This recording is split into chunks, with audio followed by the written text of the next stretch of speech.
dear students, welcome back to Level Up Learning Platform. ഇന്ന് നമ്മൾ Entrepreneurship Development +2 സബ്ജക്റ്റിലെ chapter 4 ഒരു important topic ആയിട്ടുള്ള payback period method ആണ് detail ആയിട്ട് നോക്കാനായിട്ട് പോകുന്നത്. Method. Payback method shows the period taken to recoup the original investment. അതായത് original investment തിരിച്ചെടുക്കാനായിട്ട് എടുക്കുന്ന പീരീഡിനെയാണ് നമ്മൾ പേബാക്ക് പീരീഡ് എന്ന് പറയുക, അല്ലെങ്കിൽ പേബാക്ക് മെത്തേഡ് എന്ന് പറയുക. Payback period is the period within which the total cash inflows from the project equals to the cost of the project. അതായത് നമ്മളൊരു പ്രോജക്റ്റ് എക്സിക്യൂട്ട് ചെയ്യുന്ന സമയത്ത് അതിനൊരു കോസ്റ്റ് ഉണ്ടായിരിക്കും അല്ലേ. ഇപ്പോൾ ഒരു 5 lakh rupees ആണ് അതിൻ്റെ ഇൻവെസ്റ്റ്മെന്റ് കോസ്റ്റ് എന്ന് വിചാരിക്കാം.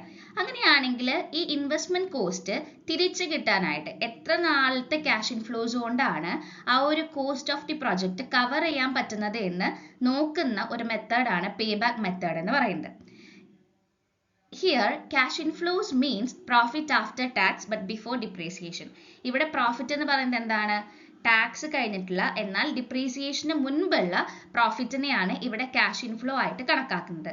സോ പേബാക്ക് മെത്തേഡ് എന്ന് പറഞ്ഞാൽ ഒന്നുമില്ല, നമ്മുടെ ഇൻവെസ്റ്റ്മെന്റ് നമ്മളൊരു പ്രൊജക്റ്റിലേക്ക് ഇറങ്ങുമ്പോൾ അതിന് എത്രത്തോളം കോസ്റ്റ് നമ്മൾ ചെലവഴിച്ചിട്ടുണ്ട്, നമുക്ക് എത്രത്തോളം ചെലവ് വന്നിട്ടുണ്ട്, അത് എത്ര നാൾ കൊണ്ടാണ് നമ്മൾ റീകൂപ്പ് ചെയ്തെടുക്കുന്നത് അല്ലെങ്കിൽ റിക്കവർ ചെയ്തെടുക്കുന്നത് എന്ന് നോക്കുന്ന മെത്തേഡാണ് പേബാക്ക് മെത്തേഡ് എന്ന് പറയുന്നത്.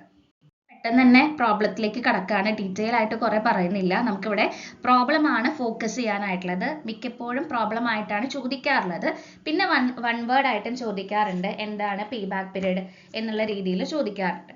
അപ്പോൾ ഇവിടെ രണ്ട് രീതിയിലാണ് നമുക്ക് പേബാക്ക് പീരീഡ് മെത്തേഡ് കണ്ടുപിടിക്കാനായിട്ട് പറ്റുക. ഒന്നാമതെന്ന് വെച്ചിട്ടുണ്ടെങ്കിൽ ആനുവൽ ക്യാഷ് ഇൻഫ്ലോസ് ഈക്വൽ ആയിരിക്കുന്ന സിറ്റുവേഷൻ, രണ്ട് സിറ്റുവേഷൻസ് ആണ് ഉണ്ടായിരിക്കുക.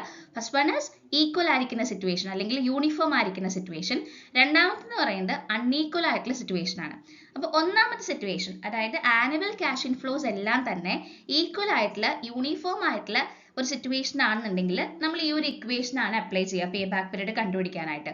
Original cost of the project divided by annual cash inflow. എന്താണോ നമ്മുടെ പ്രോജക്റ്റിന്റെ കോസ്റ്റ് അത് ഡിവൈഡഡ് ബൈ ഓരോ വർഷം നമുക്ക് എത്രയാണ് ഇൻഫ്ലോസ് ആയിട്ട് വരുന്നത്, നമ്മുടെ ഫേമിലേക്ക് എത്രയാണ് നമുക്ക് ഇൻഫ്ലോസ് ആയിട്ട് വരുന്നത് അതായിട്ട് ഡിവൈഡ് ചെയ്യുക എന്നുള്ളതാണ് ഫസ്റ്റത്തെ മെത്തേഡ്. അതായത് ക്യാഷ് ഇൻഫ്ലോസ് നമുക്ക് കിട്ടുന്ന ഇൻകം എന്ന് പറയുന്നത് യൂണിഫോം ആണ്. എല്ലാ വർഷവും നമുക്ക് 1 ലക്ഷം രൂപയാണ് കിട്ടുന്നത്, അല്ലെങ്കിൽ എല്ലാ വർഷവും നമുക്ക് 2 ലക്ഷം രൂപയാണ് കിട്ടുന്നത്. അങ്ങനത്തെ ഒരു സിറ്റുവേഷൻ ആണെന്നുണ്ടെങ്കിൽ പേബാക്ക് പീരീഡ് നമ്മൾ കണ്ടുപിടിക്കുന്നത് ഇങ്ങനെയാണ്: original cost of the project divided by annual cash inflow. ഇനി അതർ സിറ്റുവേഷൻ എന്ന് പറയുന്നത് എന്താണ്? When annual cash inflows are unequal. Inflows എന്താണ്? അൺഈക്വൽ ആണ്. ഒരു വർഷം 1 ലക്ഷം ആണെങ്കിൽ അടുത്ത വർഷം എന്തായിരിക്കും? ചിലപ്പോൾ 2 ലക്ഷം ആയിരിക്കും, ചിലപ്പോൾ 3 ലക്ഷം ആയിരിക്കും, ചിലപ്പോൾ 4 ലക്ഷം ആയിരിക്കും, ചിലപ്പോൾ 50,000 ആയിരിക്കും. അങ്ങനെ മാറിക്കൊണ്ടിരിക്കുകയാണ്. ഓരോ ഇയേഴ്സിലും ക്യാഷ് ഇൻഫ്ലോസ് ചേഞ്ച് ചെയ്തുകൊണ്ടിരിക്കുകയാണെങ്കിൽ അങ്ങനത്തെ സിറ്റുവേഷനിൽ എങ്ങനെയാണ് പേബാക്ക് പീരീഡ് കണ്ടുപിടിക്കുക എന്നുള്ളതാണ്. അപ്പൊ ഈ ഒരു സിറ്റുവേഷൻ നമ്മൾക്ക് ഡയറക്റ്റ് ആയിട്ട് ഒരു ഇക്വേഷൻ അപ്ലൈ ചെയ്യാനായിട്ട് സാധിക്കില്ല. അവിടെ നമ്മൾ എങ്ങനെ കണ്ടുപിടിക്കുക? In this case payback period is arrived at after finding out the cumulated inflows until it equals to the initial cost of the project. അതായത് നമ്മൾ ഇവിടെ എന്താ ചെയ്യുക? ക്യുമുലേറ്റഡ് ഇൻഫ്ലോസ് കണ്ടുപിടിക്കും. ഓരോ വർഷത്തെയും ഇൻഫ്ലോസ് കൂട്ടി കൊണ്ടുവന്ന് ആ ഒരു ഇനീഷ്യൽ ഇൻവെസ്റ്റ്മെന്റിലേക്ക് എപ്പോഴാണോ എത്തുന്നത് എന്നുള്ളത് കണ്ടെത്തും. നമുക്ക് പ്രോബ്ലം ചെയ്യുമ്പോൾ കുറച്ചും കൂടെ ഡീറ്റെയിൽ ആയിട്ട് മനസ്സിലാക്കാനായിട്ട് സാധിക്കും. ഓക്കെ, നമുക്ക് പ്രോബ്ലം നോക്കാം. First question: A project cost ₹20 lakh and annual cash inflow is 4 lakh. Calculate the payback period. ഇവിടെ നമുക്ക് രണ്ട് ഇൻഫോർമേഷൻസ് ആണുള്ളത്, പ്രോജക്റ്റിന്റെ കോസ്റ്റും അതുപോലെ തന്നെ ആനുവൽ ക്യാഷ് ഇൻഫ്ലോ 4 lakh എന്നും പറഞ്ഞിട്ടുണ്ട്. സോ ഇത് മീൻ ചെയ്യുന്നത് എന്താണ്? എല്ലാ വർഷവും എന്താണ് 4 lakh തന്നെയായിരിക്കും ക്യാഷ് ഇൻഫ്ലോ ആയിട്ട് നമുക്ക് ലഭിച്ചുകൊണ്ടിരിക്കുന്നത്. സോ ഇവിടെ ക്യാഷ് ഇൻഫ്ലോസ് ഈക്വൽ ആയിട്ടുള്ള സിറ്റുവേഷൻ ആണ്. അതുകൊണ്ട് നമുക്ക് എന്ത് ചെയ്യാം? പേബാക്ക് പീരീഡിന്റെ ഡയറക്റ്റ് ആയിട്ടുള്ള ഇക്വേഷൻ അപ്ലൈ ചെയ്യാം. Original investment divided by annual cash inflow. ഇവിടെ ഒറിജിനൽ ഇൻവെസ്റ്റ്മെന്റ് അല്ലെങ്കിൽ പ്രോജക്റ്റ് കോസ്റ്റ് എന്ന് പറയുന്നത് 20 lakhs ആണ്. So 20 lakhs divided by annual cash inflow ആയിട്ട് വരുന്നത് 4 lakhs ആണ്. 4 lakhs ചെയ്യാം. അപ്പൊ നമ്മുടെ ആൻസർ എത്രയാണ്? 5 ആണ് കിട്ടുന്നത്. ദാറ്റ് മീൻസ് 5 years എടുക്കും ഈ ഒരു പ്രൊജക്റ്റിന്റെ 20 lakh rupees 4 lakh വെച്ച് റിക്കവർ ചെയ്ത് വരാനായിട്ട്. നമുക്ക് 5 years ആണ് എടുക്കുന്നത്. അതാണ് പേബാക്ക് പീരീഡ്. ഈ നമ്മൾ നോക്കിയത് എന്താണ്? ഈ 20 ലക്ഷം രൂപ എത്ര നാൾ കൊണ്ടാണ് നമുക്ക് റിക്കവർ ചെയ്ത് റീകൂപ്പ് ചെയ്ത് എടുക്കാൻ പറ്റുക എന്നുള്ളതായിരുന്നു നമ്മുടെ ക്വസ്റ്റ്യൻ. സോ 20 lakhsനെ 4 lakh കൊണ്ട് ഡിവൈഡ് ചെയ്യുമ്പോൾ 5 years ആണ് നമ്മൾ ഈ ഒരു ഒറിജിനൽ ഇൻവെസ്റ്റ്മെന്റ് കവർ ചെയ്തെടുക്കാനായിട്ട് എടുക്കുന്ന ഇയേഴ്സ് അല്ലെങ്കിൽ വർഷം എന്ന് പറയുന്നത്.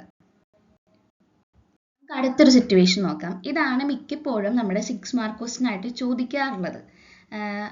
ഫസ്റ്റ് കണ്ടൊരു സിറ്റുവേഷൻ ചിലപ്പോൾ 2 marks ഒക്കെ ആയിട്ട് വളരെ റയർ ആയിട്ടാണ് ചോദിച്ചിട്ടുള്ളത്. പക്ഷേ എല്ലാ ഇയറിലെയും ക്വസ്റ്റ്യൻ പേപ്പറിൽ റിപ്പീറ്റഡ് ആയിട്ടുള്ള 6 mark ക്വസ്റ്റ്യൻ ആണ് ഈ നമ്മൾ നോക്കാൻ പോകുന്ന ക്വസ്റ്റ്യൻ എന്ന് പറയുന്നത്.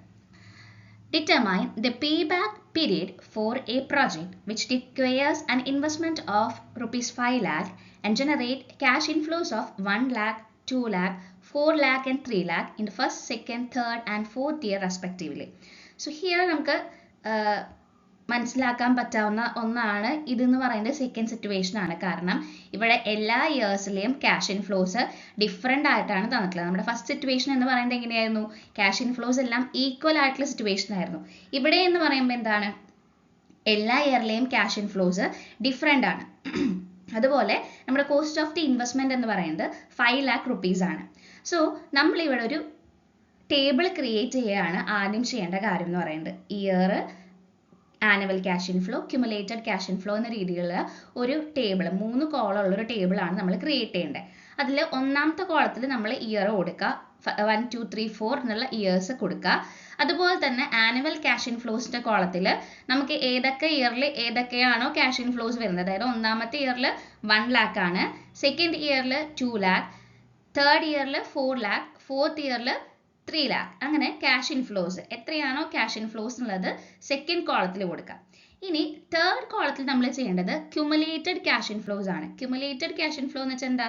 കൂട്ടി എഴുതുക. ഓരോ വർഷത്തെയും നമ്മൾ ആഡ് ഓൺ ചെയ്ത് എഴുതുന്നതിനെയാണ് ക്യുമുലേറ്റഡ് ക്യാഷ് ഇൻഫ്ലോ എന്ന് പറയാം. സോ ഫസ്റ്റ് ഇയറിൽ 1 lakh തന്നെ, സെക്കൻഡ് ഇയറിൽ വരുമ്പോൾ ഈ 1 lakhും 2 lakhും കൂട്ടി 3 lakh ആവും. ഇനി തേർഡ് ഇയറിൽ വരുമ്പോൾ 1 lakh plus 2 lakh plus 4 lakh, അല്ലെങ്കിൽ 3 lakh പ്ലസ് 4 lakh ചെയ്യുക, 7 lakh.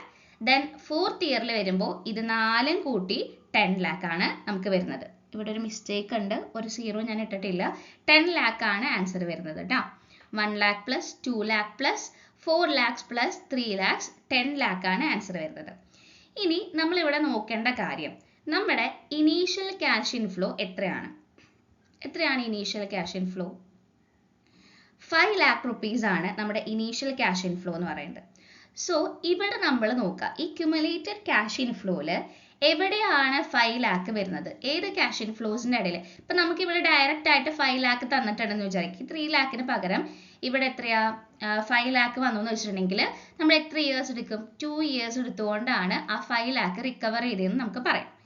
ഇവിടെ പക്ഷെ അങ്ങനെ വന്നിട്ടില്ല. അതായത് ക്യുമുലേറ്റഡ് ക്യാഷ് ഇൻഫ്ലോയിൽ 5 lakh എന്ന് പറയുന്ന ഒരു ഫിഗർ വന്നിട്ടില്ല. അപ്പൊ നമ്മൾ ഏത് ഫിഗേഴ്സിന്റെ ഇടയിലാണ് ഈ 5 lakh വന്നിട്ടുള്ളത് നോക്കണം. ഏത് ഫിഗേഴ്സിന്റെ ഇടയിൽ? ഓഫ് കോഴ്സ് 3 lakhന്റെയും 7 lakhന്റെയും ഇടയിലാണ് 5 lakh വരുന്നത്.